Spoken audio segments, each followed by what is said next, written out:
Okay. Irene, we're ready. Okay, great.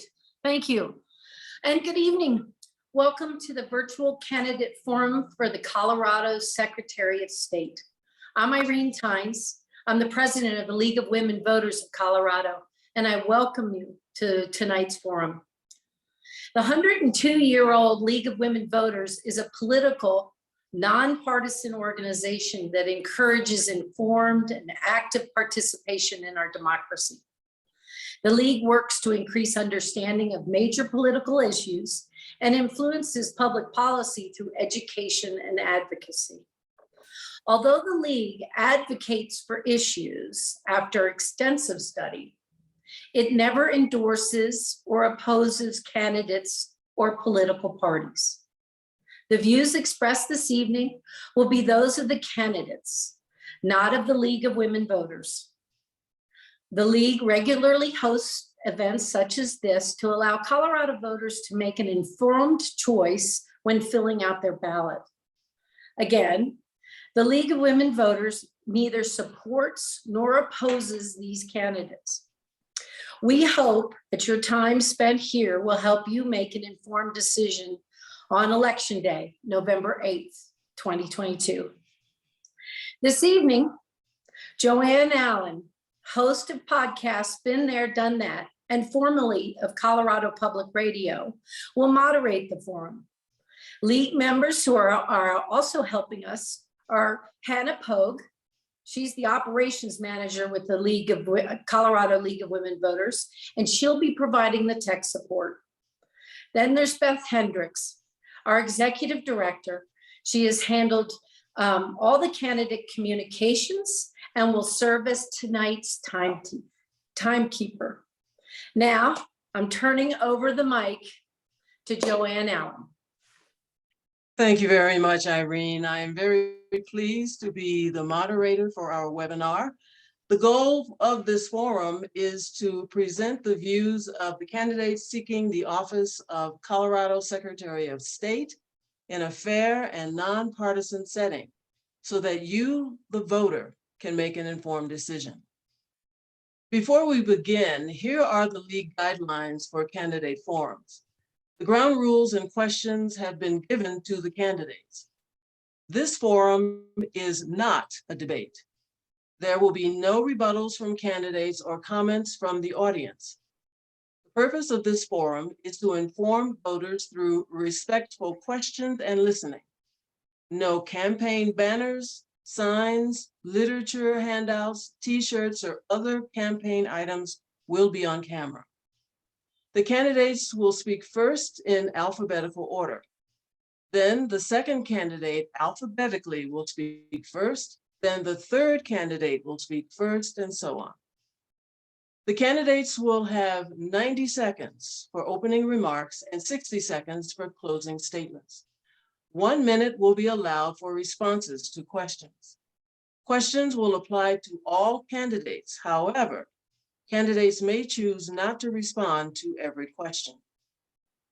Time limits on responses will be observed strictly. And our timekeeper is actually Hannah Pogue, and she will hold cards visible to the speaker, indicating when 30 seconds remain. When the stop card is shown, the speaker must quickly complete their sentence or thought. As your moderator, I am responsible for enforcing time limits, and I will interrupt candidates if they go over time. Questions were developed and screened by the League of Women Voters. These questions are broad in nature and cover a variety of issues pertinent to the position of Secretary of State. The link to this video recording will be posted on League of Women Voters Colorado's YouTube channel tomorrow. The League requests that any recording be only shown in its entirety. So now let's talk about who is participating. The candidates are Pam Anderson, Republican Party, Amanda Campbell, American Constitution Party, Jenna Griswold, Democratic Party, Jan Koch, Approval Voting Party, Bennett Rutledge, Libertarian Party, and Gary Swing, Unity Party of Colorado. We will begin now with opening statements in alphabetical order. Each candidate will have 90 seconds. So we now begin with Pam Anderson, Republican. Good evening, everybody. Thank you to the League for having all the candidates here. I am Pam Anderson, a Republican candidate for Secretary of State. A little bit about myself. I was elected the nonpartisan city clerk for the city of Wheat Ridge, served 2 terms as the Jefferson County clerk and recorder. I'm a business owner. I'm a mom, raised 2 kids, married to Jay for over 28 years.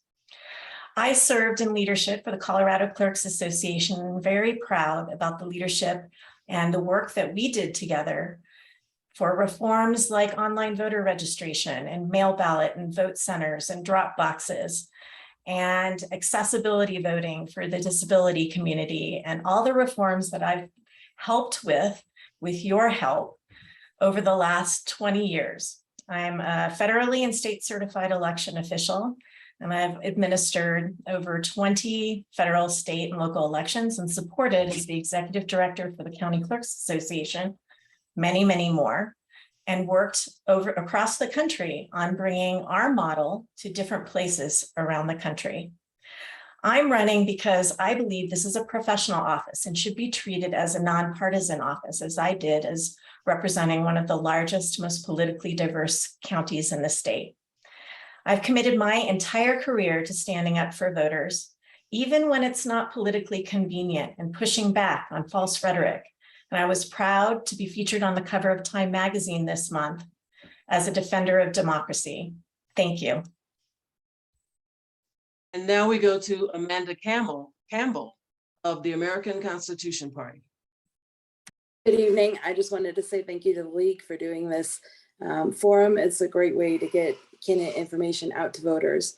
A little bit about myself. I'm a wife, a mother of 2 adopted sons who are now adults and being very civil-minded in the world right now. I've served in various positions on the executive committee of the ACP for over 20 years. I have grown up in a very political family, and my father having done a lot of petitions and various things I've run through the Secretary of State's office, I have a unique perspective on the office. So I hope to answer some more questions throughout the evening. Thank you. Now, Jenna Griswold, Democrat. Well, thank you to the League of Women Voters for having us and to all the candidates for joining tonight. My name is Jenna Griswold, and it's been an honor to serve as Colorado's Secretary of State. Now, I'm not the typical elected official. I grew up working class in rural Colorado in Drake and Estes Park. Growing up, my mom would work 2 jobs, but there were times when things were still tough and we would sometimes go to food banks to make ends meet. I started working the summer after 7th grade to help out and saw a lot of Colorado families like mine were struggling. That inspired me to be the first person in my family to go to a 4-year college and then law school.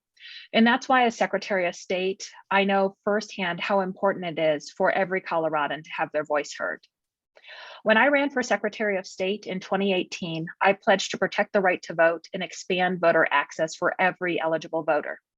And over the last 4 years, I've done just that. We've increased the number of ballot drop boxes by over 65%, expanded in-person voting, launched a statewide system so every voter could track their ballot, and guaranteed access on every public college and tribal lands. We passed automatic voter registration reforms, which led to more than 350,000 eligible Coloradans registering to vote. I'm the only candidate in this race who has overseen successful statewide elections, several with record-breaking turnout, and many under unprecedented circumstances. I'm excited to continue to protect the right to vote and also ensure Colorado remains the best state in the nation to open a business. I hope to earn your support. Thank you. Jan Koch, Approval Voting Party. The way we vote is broken and it needs to be fixed. One major problem with the current method is that of spoilers, such as we had in Florida 2000 in the presidential election, or in 1992 with Ross Perot.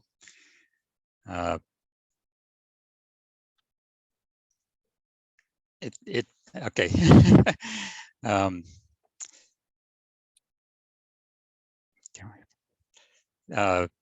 so when you the problem with spoilers is that the most popular candidate doesn't win if you count the wishes of the third party voters. So, for example, in Florida, Al Gore was supported by more voters if you count the wishes of the native voters. Another problem with our current method is that voters, third-party voters, independent voters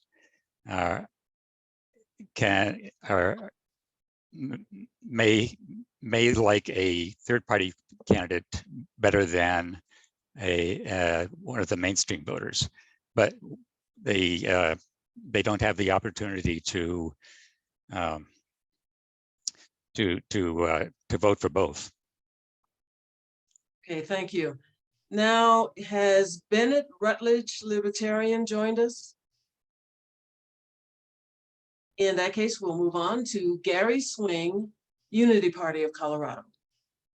I'm a spokesperson for the group Best Democracy, and I've been an advocate for proportional representation since 1993. We live in a nation that was built on a foundation of slavery, genocide, and white supremacy. 73% of the men who signed the Declaration of Independence were slaveholders. The US Constitution was voted on by 38 rich white men. Most of them had slaves.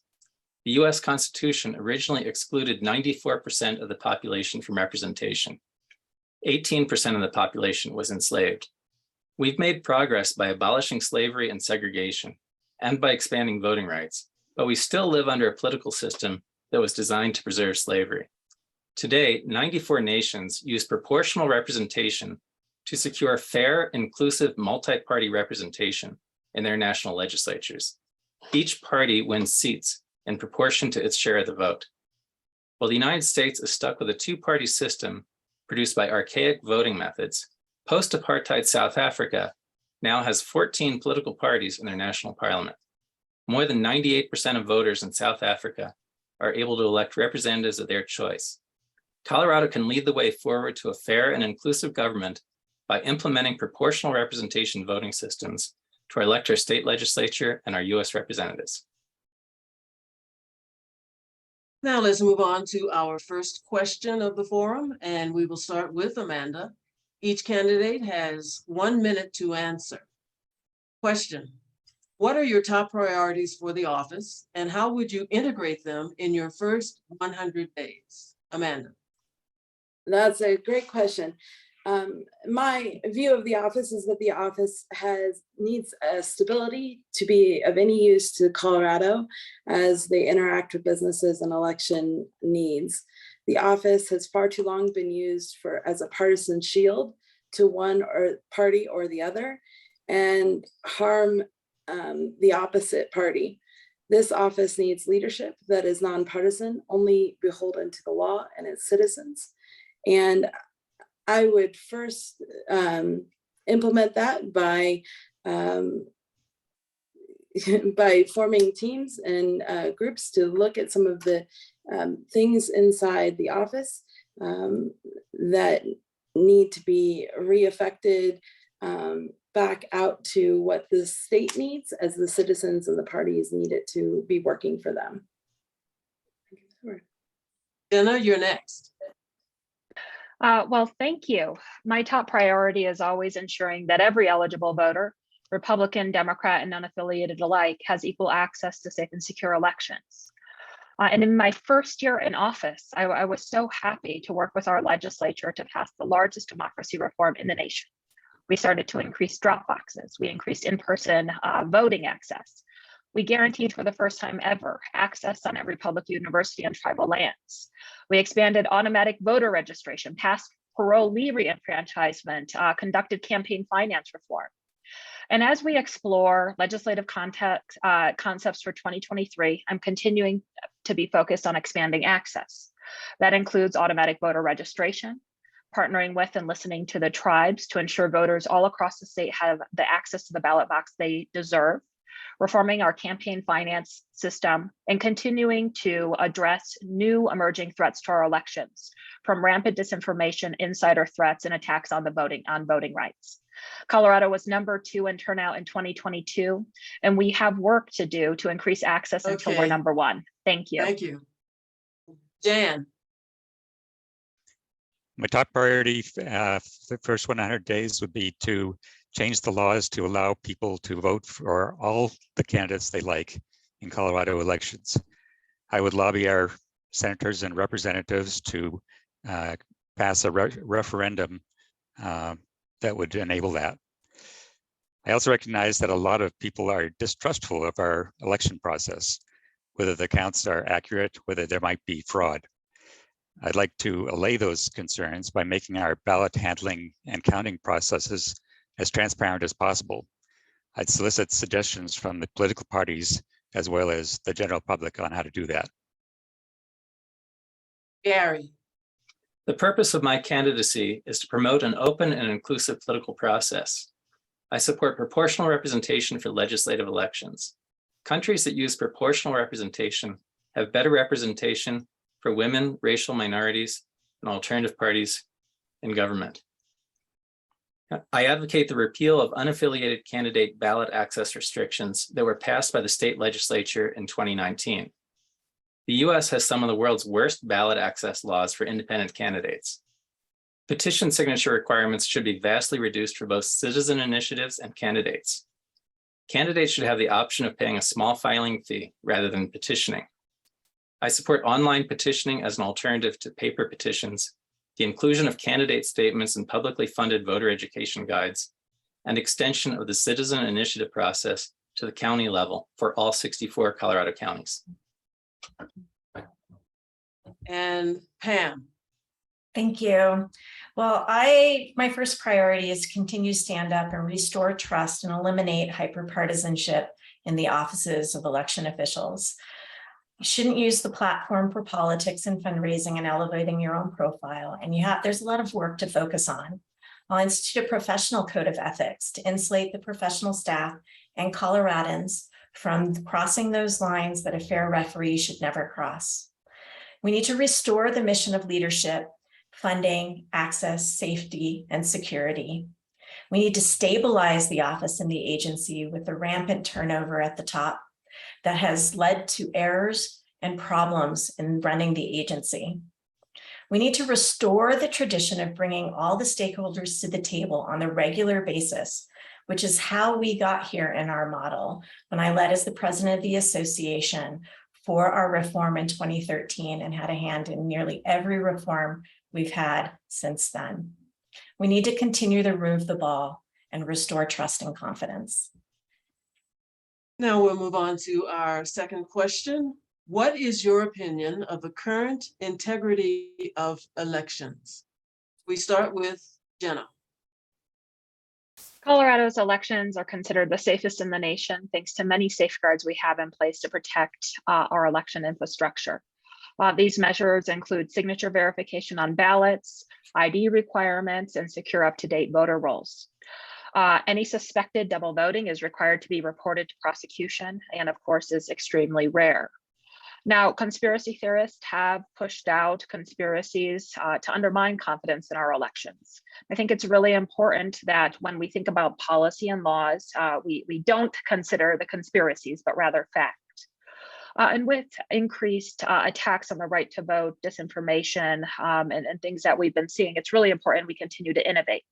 That's why just this year, I worked with our legislature to pass the first in the nation law against insider threats.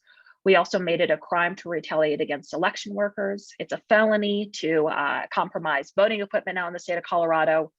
And I also led a piece of legislation that bans open carrying of guns within 100 feet of voting to ensure that our election infrastructure, election workers, and Colorado voters are safe when casting a ballot. Okay. Jan. I served as an election judge in 2008 and 2010 in two large voting centers in Larimer County, and was an election observer in another Larimer County election and a Fort Collins election. I also took a tour of the Arapahoe County vote counting center. Nothing that I saw gave me concerns, and I believe the vote counts from the elections that I witnessed were accurate. But I acknowledge that I've seen only a tiny portion of the election process in Colorado, and I'd like to do what I can to allay the concerns of those who are more distrustful. So hopefully there won't be as much distrust in the 2024 election results. Next, we have Gary. Colorado elections are secure. However, the voting methods used in the United States are deeply flawed. Hillary Clinton and Al Gore won the popular vote for president. The Electoral College put Trump and Bush in office. The Electoral College and the US Senate are relics of slavery. They grossly distort representation.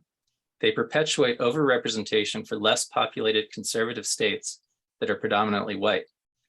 9 states with over half of the US population elect just 18% of the US Senate. Representation is for people, not for the imaginary beings called states, as James Wilson argued.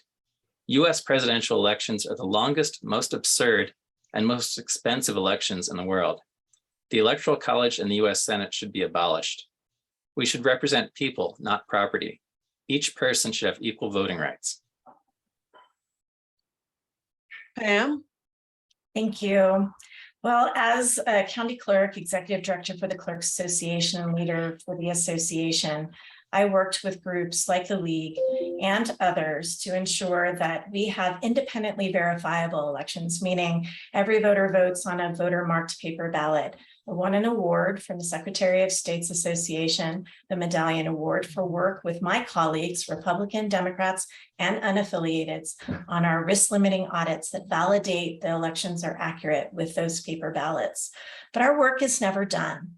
As a county clerk, I innovated a process for trusting but verifying our processes. So for example, I implemented a signature verification audit that checks for every election whether or not our training is good. Do our judges get tired? This is a best practice that's used across Colorado, but we need to consistently apply it.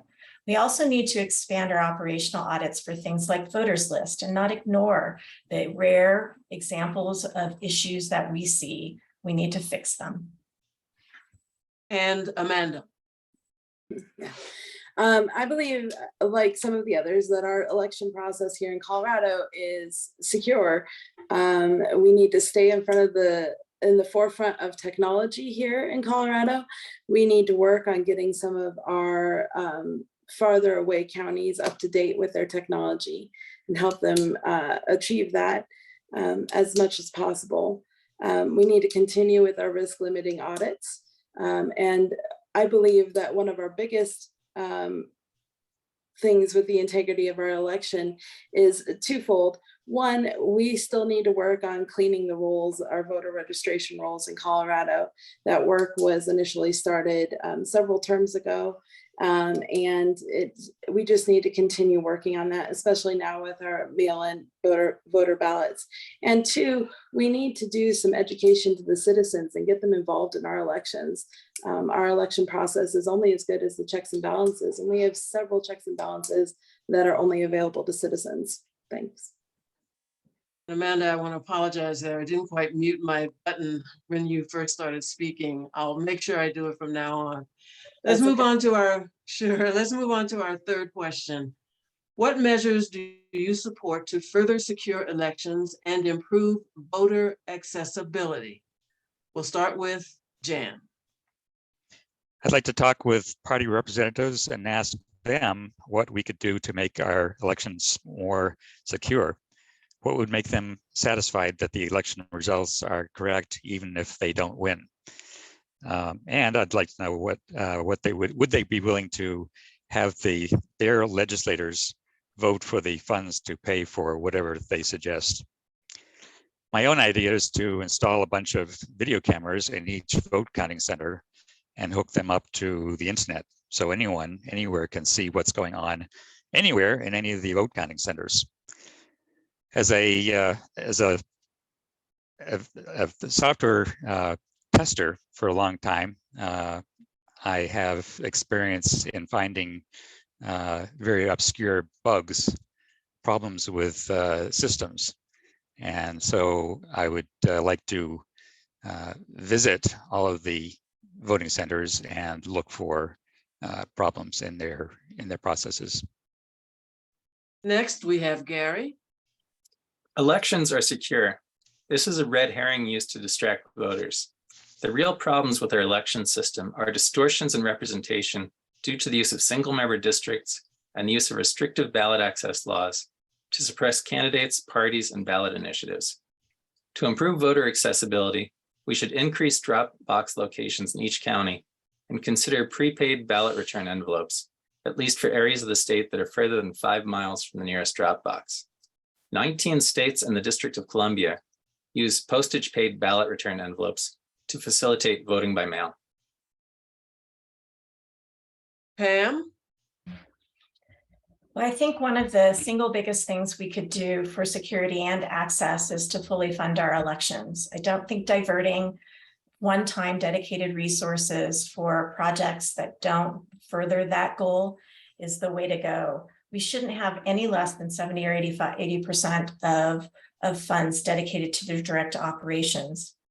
I also think that we need more consistency in best practices and training to increase confidence. I have an initiative for a Citizen Election Academy to expand access for any Coloradan that wants to take some of the same training that our certified election officials do, to show them the process and give confidence so that they can go back out and serve as ambassadors and election judges and watchers in a credible way.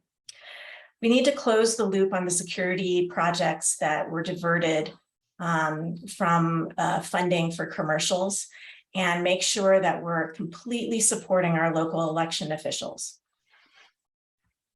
Amanda, we're back to you. Thank you. Again, I think that furthering securing our elections would require staying at the forefront of technology. Also, making them more accessible would be another form of education, is one way we could do it. I believe that the majority of the younger citizens don't understand all of their options when it comes to accessing their vote. And so I would like to form a similar education platform to just reach out to that younger voter and also educate the older voter on some of the newer options to return their vote. And Jenna.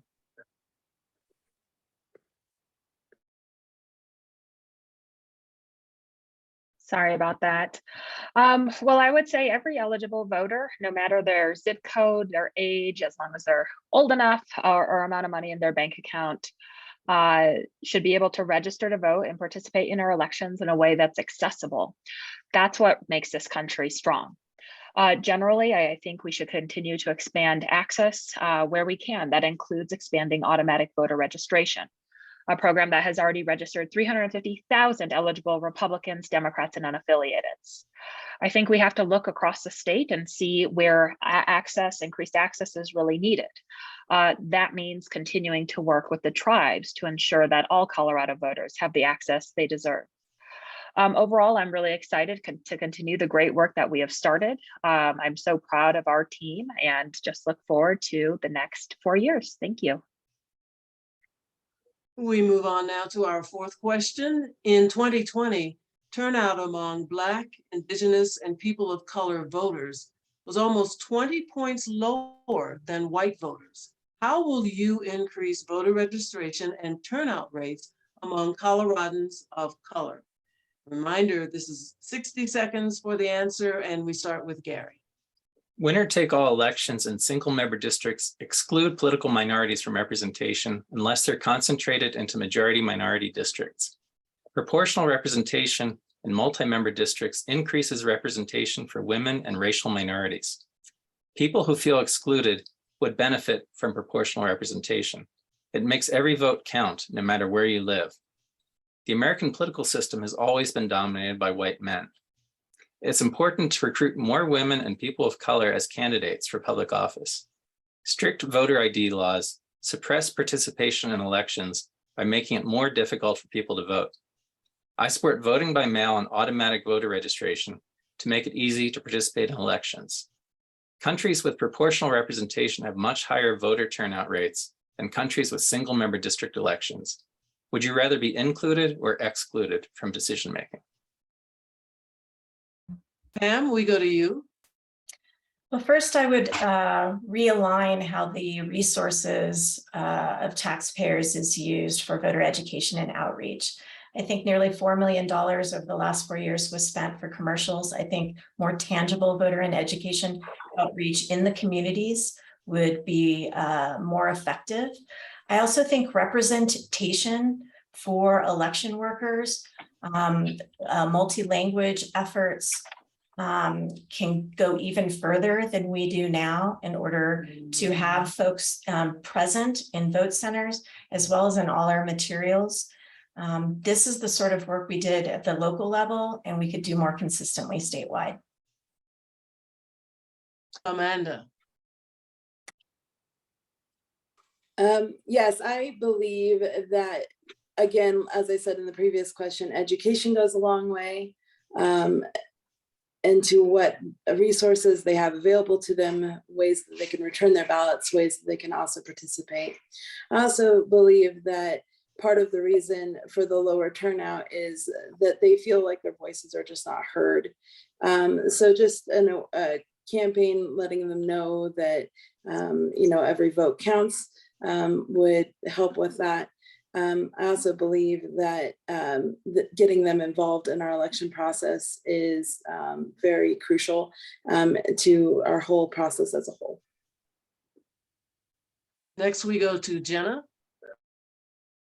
Well, I think this is a really important question and something that I've worked on quite a bit as Secretary of State. In 2019, we immediately reached out to the tribes to see how to boost tribal voting, Native American voting on tribal lands. We guaranteed access for the first time ever, drop boxes or voting centers. We undid a lot of the historical voter suppression, and I actually hired someone into my office from the tribes to do outreach. And together we saw a double-digit increase in voting on tribal lands. There's more work to be done there. We made sure to expand voting access across the state in rural areas and big cities to make it more accessible to all Coloradans. We passed parolee reenfranchisement. We made sure that voting centers are not being placed immediately at police stations. We make sure they go to where underserved communities are, including funding mobile vans in some of the bigger cities. We partnered with sports teams to make sure to get out the vote, the NAACP. And then we also passed and are implementing multilingual hotline and an increased multilingual ballot. Thank you for your answer. We are now with Jan. I didn't vote for 18 years of my adult life because I felt like, what's the point? I didn't like either of the major party candidates, and the minor parties rarely get more than 1% of the vote. So no one pays any attention to the minor parties. I imagine that minority people that don't vote feel the same way. What's the point? If people are allowed to vote for as many as they like, minor parties will get a lot more votes, and the vote results will be more accurate indication of their true level of support. Minorities could run as candidates, and they would give other minority people something to vote for. So I think that allowing people to vote for all that they like would help raise turnout, not just for minorities, but across the board. Okay, so now we go to question number 5. Do you support or oppose the implementation of alternative voting methods in Colorado? Please explain in 60 seconds. First up, Gary. I support the use of better voting methods. Everyone should have fair representation in government, not just the majority or plurality in single-member districts. I support hybrid proportional representation for legislative elections as proposed by the group Best Democracy. This would combine a ranked single transferable vote in multi-member districts with an open party list to allocate seats proportionally. For single winner executive offices, alternative voting methods like instant runoff voting or approval voting can help ensure the most popular candidate is elected. A variety of voting methods use ranked ballots.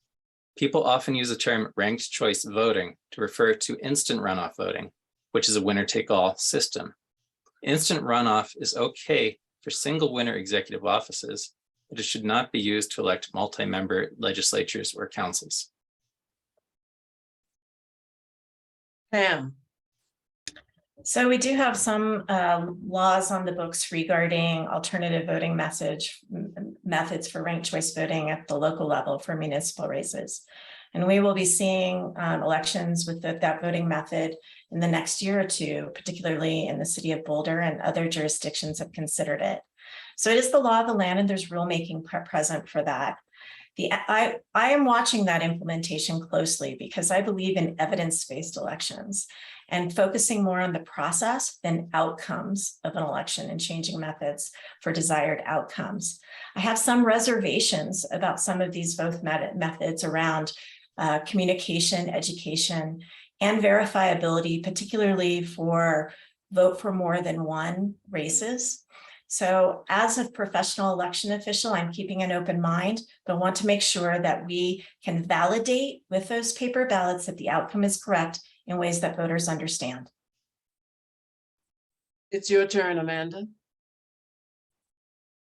Thank you. I would share some of the statements from Pam and that she mentioned.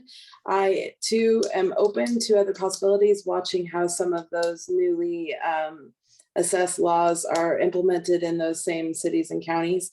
And I have in the past done a lot of research into several states out east that do either a ranked or approval voting system.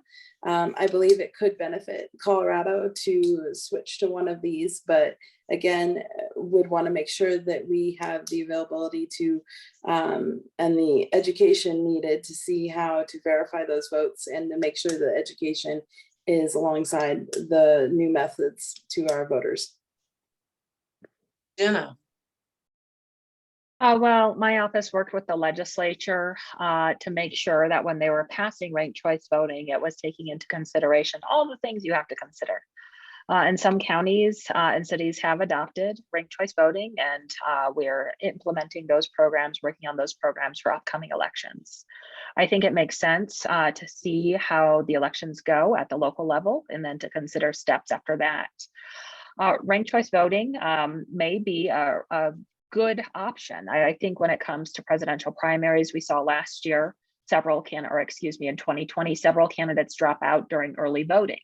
And if there's a way to safeguard Coloradans' votes after they cast their ballot during early voting, it's something we should explore. Thank you. Dan, Certainly, I support alternative methods.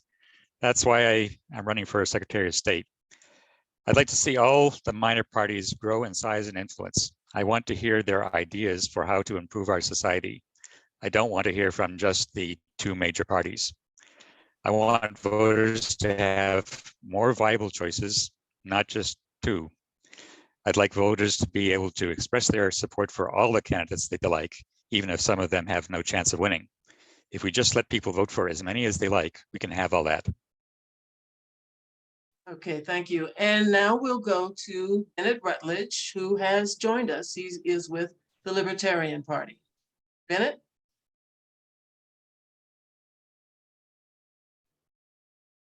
You are muted, Bennett. Can you unmute yourself?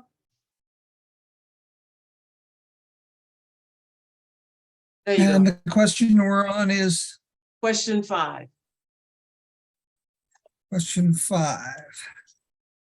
Thank you.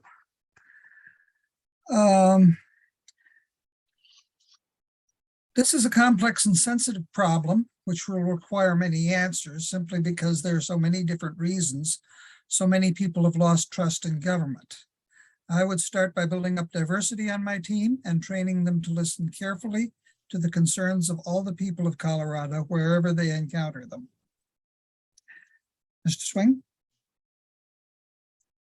Thank you. We will now move on to question 6.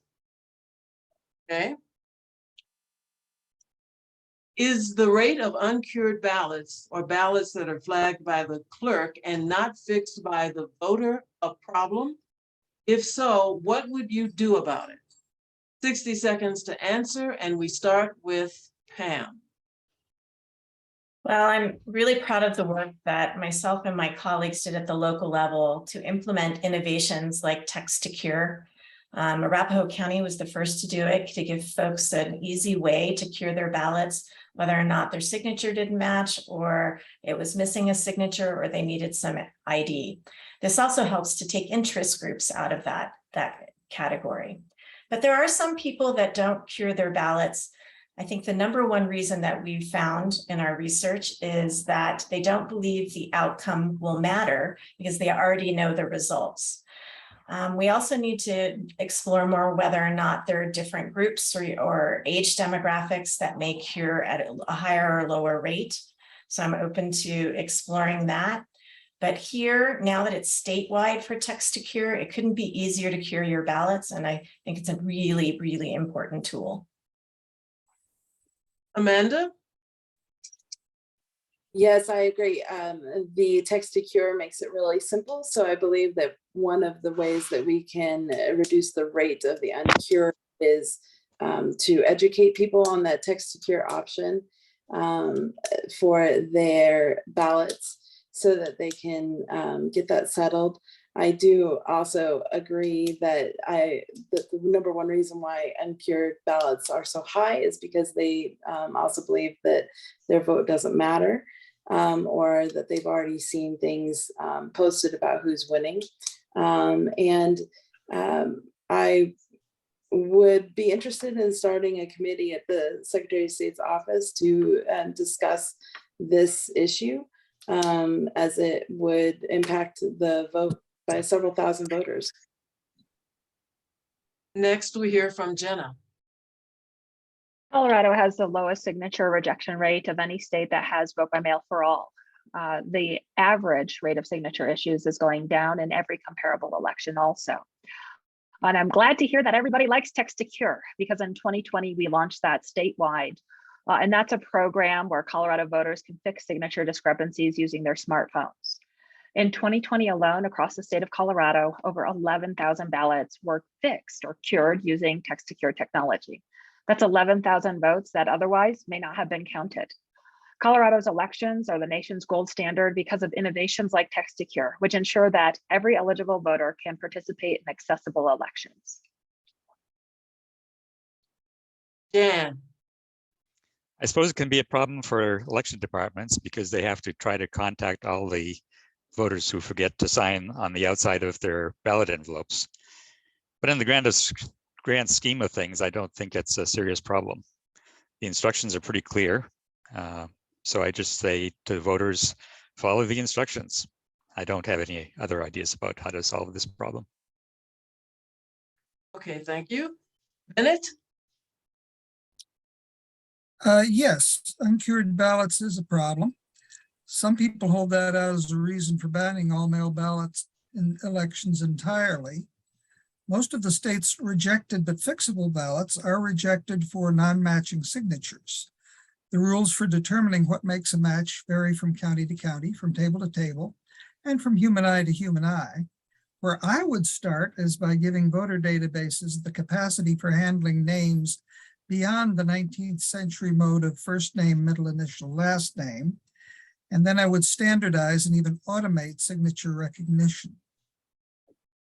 And going back to the question of diversity, a lot of Hispanic people have names that, well, Pablo Picasso is the example I use, over 120 characters in his baptismal name. Gary. I don't think this is a major problem. About half of 1% of all ballots cast in Colorado in 2016 and 2018 were rejected due to signature verification issues, with no impact on election outcomes. If election judges find the signatures on mail-in ballots don't match the signature on file, county clerks are responsible for sending each of those voters a letter to verify the signature is theirs. Voters need to reply to the letter from the county clerk's office promptly to verify their signature and have their vote counted. The rate of uncured ballots can be reduced by having a signature verification expert help train election judges and by sending multilingual signature verification letters. Voters can also have a witness sign their ballot return envelope to back up their own signature. We move on to our next question. As Secretary of State, would you promote proportional representation? We have 60 seconds for the answer. We start with Amanda. I support the Constitution of the US and the state of Colorado. So how they have laid out their representation is how we should continue with that. Simple. Thank you. Jenna. Well, Colorado passed and then officially voted to join the National Popular Vote Compact, making us the first state to pass the compact by popular vote. As Secretary of State, I believe that in the tenet of one person, one vote, regardless of party, regardless of zip code, the National Popular Vote Compact upholds this principle and ensures that every citizen's vote matters equally, no matter their geography, and that the presidential candidate who wins the most votes across the country becomes president. Okay, we move on to Jan. I do support proportional representation, but I think it's much more difficult to get implemented than my proposal to allow people to vote for as many candidates as they like in single winner elections. There are a lot of laws that need to be changed. Voting machines would need to be upgraded and so on. At any rate, I've known Gary Swing for about 15 years. He really is an expert on proportional representation, and I would hire him to promote proportional representation in whatever way he sees fit. We'll get to you, Gary, in a minute. Next is Bennett. At the risk of stealing Gary's thunder,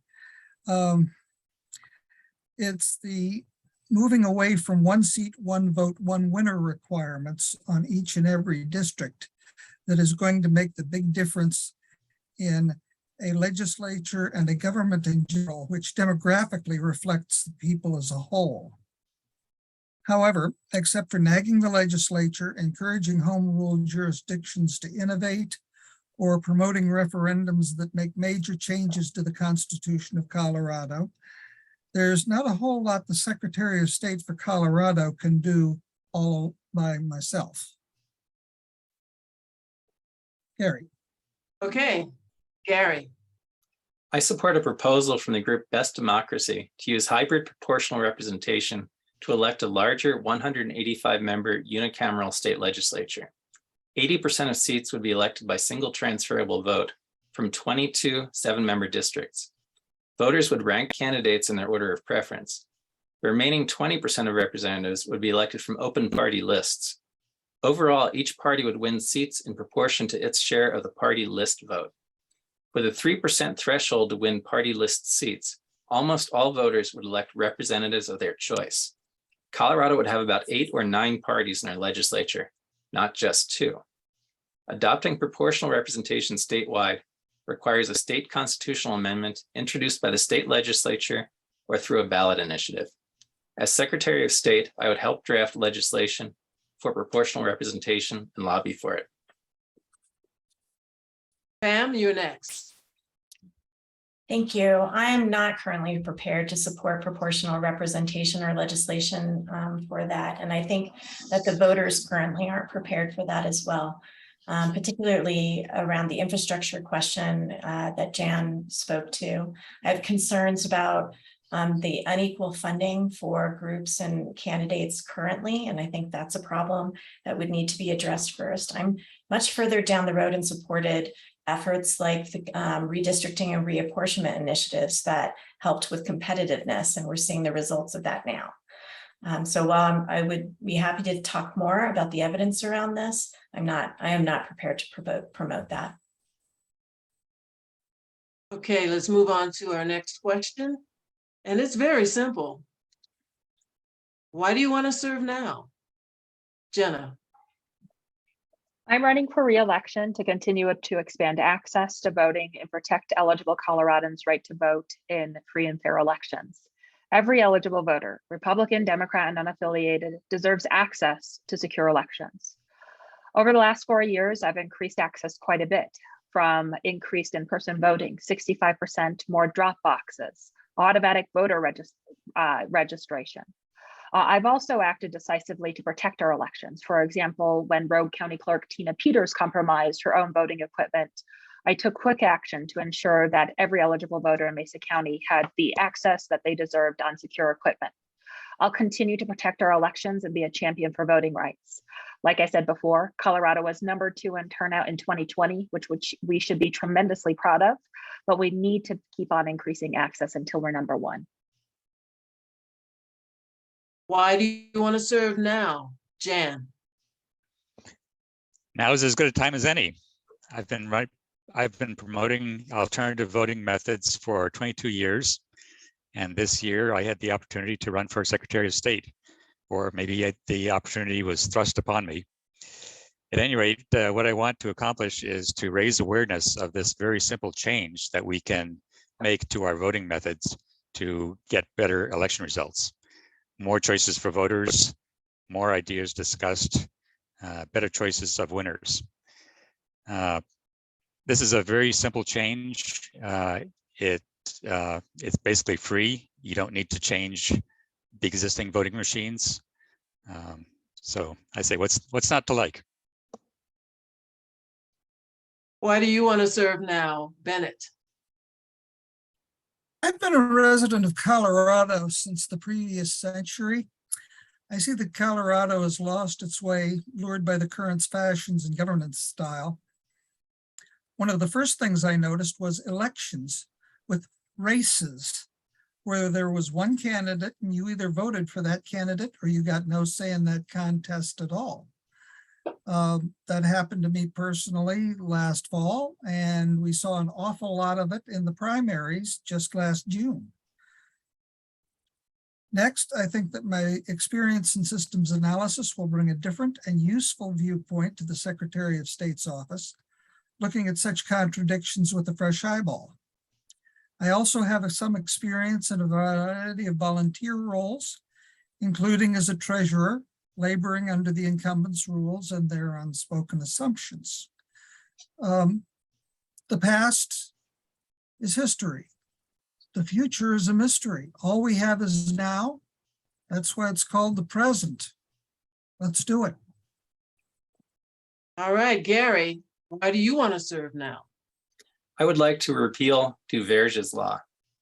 Duverger's law is an observation in political science that winner-take-all elections in single-member districts tend to produce a two-party system.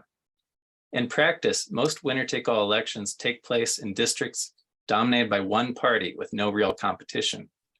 The outcome of most elections is predetermined by the demographics of the district. A Colorado College study found that 82% of Colorado counties have a one-party system. A one-party state is not a democracy. As an alternative party candidate, I know I won't be elected Secretary of State. To create a multi-party system where everyone is included, we need proportional representation in multi-member districts. We can't repeal Duverger's law, but we can implement proportional representation to create legislatures that accurately reflect the political diversity of the population. You want to serve now. Why, Pam? Thanks for that question.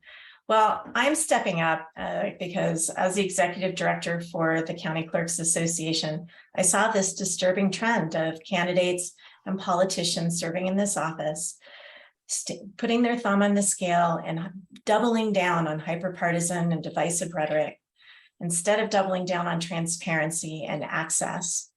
I want to use my record as a longtime professional elections official and public manager to restore the professionalism to the job and to let Coloradans know that whether they're Republican, Democrat, or unaffiliated, that they'll be well represented and be a fair and trusted referee for the process, not special interest, not the politics.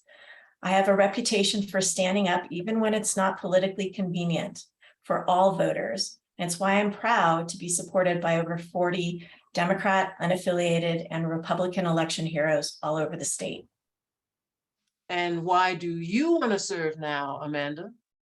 Well, Colorado needs to regain faith in the election process and in the office as a whole. The other thing that really makes this important for me is I realize that we've been talking about the election process and security and everything here, but on the other side of things, I'm a business owner, and the Secretary of State's office is far more than just securing the elections and the voter rolls. That is one of the main things, and I agree on that. But it also is important for business owners to do the registrations to keep active in business. And I believe that too often business owners, nonprofits, citizen committees, they all need to have that process streamlined for them, made as easy as possible, so they can get back to the business that they are needing to do to support their families and their communities. Okay, those are the questions. Now we are going to go to closing statements. Each candidate will have 60 seconds. We start with Jan Koch. First of all, I'd like to thank the League of Women Voters for inviting all of the Secretary of State candidates to participate in this forum. I remember when the League of Women Voters conducted the presidential debates, and sometimes there were more than 2 candidates on the stage. Whether I agreed with them or not, I found it interesting to listen to those other candidates. So I hope someday the League of Women Voters will be able to run the presidential debates again. I'm Jan Koch with the Approval Voting Party. If you agree with me that the current election method is broken and needs to be improved, please give me your one precious vote. A vote from me is a vote for better voting methods in Colorado elections. Let's have your closing statement. Bennett Rutledge. In summary, I offer the people of Colorado a Secretary of State who, rather than spending a career having their law clients win and all others lose, has made a career designing, building, testing, and maintaining systems that work for all users. I offer the people of Colorado a Secretary of State who spent a quarter century as a public servant and for 2 decades pledged to a constitution, Colorado's, that says all political power is vested in and derived from the people, that all government of right originates from the people, is founded upon their will only, and is solely instituted for the good of the whole. I'm Bennett Rutledge, and I will be the Libertarian candidate on your ballot for November 8th. Gary Swing, let's have your closing statement. The legitimate purpose of elections is for people to elect candidates who represent their values. Never let anyone bully or intimidate you into voting for candidates you don't support. Under proportional representation, the right of decision belongs to the majority, but the right of representation belongs to everyone. Any single winner voting method excludes political minorities. Proportional representation provides fair representation for everyone. John Adams wrote that a representative assembly should be in miniature an exact portrait of the people at large. It should think, feel, reason, and act like them. In 1994, Bishop Desmond Tutu said, "The system of proportional representation ensures that virtually every constituency in the country will have a hearing in the national and provincial legislatures. If you want fair, inclusive elections, tell your legislators you want proportional representation." Thanks for having us today. The closing statement of Pam Anderson. Thank you to the League, and I look forward to continuing our work together for voters in Colorado. Colorado has a long tradition, entrepreneurialism in their elections, credible and tangible stakeholder work with interest across the aisle, and voter-centric reform driven by data and evidence-based elections. It's been my pleasure to serve with Democrat, unaffiliated, and Republican election officials over the years to lead on tours, drop boxes, convenient access, and secure and verifiable elections. Both these things can exist in the same place. I am proud of my professional record of nonpartisanship, focusing on the process and voter-centric reform. It's why I'm humbled to be supported like Democratic County Clerk Hillary Hall, Democratic County Clerk Deborah Johnson, unaffiliated clerks from Routt County, La Plata County, Pitkin County, and Republicans over 40 across the state. And I hope I can earn your vote as well. Amanda Campbell, let's hear your closing statement. Yes, thank you again for having us all here to talk. Like I said in my previous statement, we haven't begun to even talk about so much of what the office is responsible for. Businesses, nonprofits, citizen committees, registration and filings are done within this office as well. Petitions and title boards, notaries, so much more. And I believe that as a whole, this office just needs a change to regain faith from the citizens, so that there is no more partisan back and forth shielding from one party to another, but that there is truly a nonpartisan person in that office to help guide all of these things to restoration, especially after the pandemic, and make it easy for people to get back on board with what they need to do. And now the closing statement from Jenna Griswold. Well, thank you to the League of Women Voters for having us here today and for all your work on protecting the right to vote here in Colorado and across the nation. Thank you also to all the candidates for this conversation. As Secretary of State, I've worked to increase access to the vote, and we've accomplished that from 65% more drop boxes to increased in-person voting to guaranteed voting access on all tribal lands and public universities. We passed automatic voter registration, a system that has registered 350,000 eligible Coloradans. I'm the only candidate in this race who has overseen successful statewide elections, many with record turnout. And as new emerging threats evolved, I've taken action to get in front of them and protect our election infrastructure. It's an honor to serve as Secretary of State. It's not often that someone who grows up rural and on food stamps serves in statewide office. I take those small town values with me to statewide office and apply them on the job every day. I'm running for a second term because there's more work to do. I'm proud of my record and hope to earn your support. Thank you so much. And with that, this concludes tonight's candidates forum. We hope you were able to learn about each candidate for this important position and will cast your ballot in an informed and confident manner. A big thank you to each candidate for their time and willingness to serve our beautiful state. And now I'll turn it back to Irene. Thank you, Joanne. We appreciate your time and expertise in moderating this forum. It's just, you did a beautiful job. Thank you. Thank you to the audience for your interest in attending this forum. We applaud you and the efforts to inform yourselves. The League of Women Voters would like to remind those attending the forum that the views expressed this evening are those of the candidates, not of the sponsoring organizations. Some of the positions expressed here may be considered opinions and not facts agreed upon by experts. We encourage all voters to learn more and do their own research to get factual information. We encourage you to learn more about the candidates in this election and about all the state and local ballot issues. www.vote411.org is your best source for this information. Again, that's vote411.org. You can find out what is on your ballot.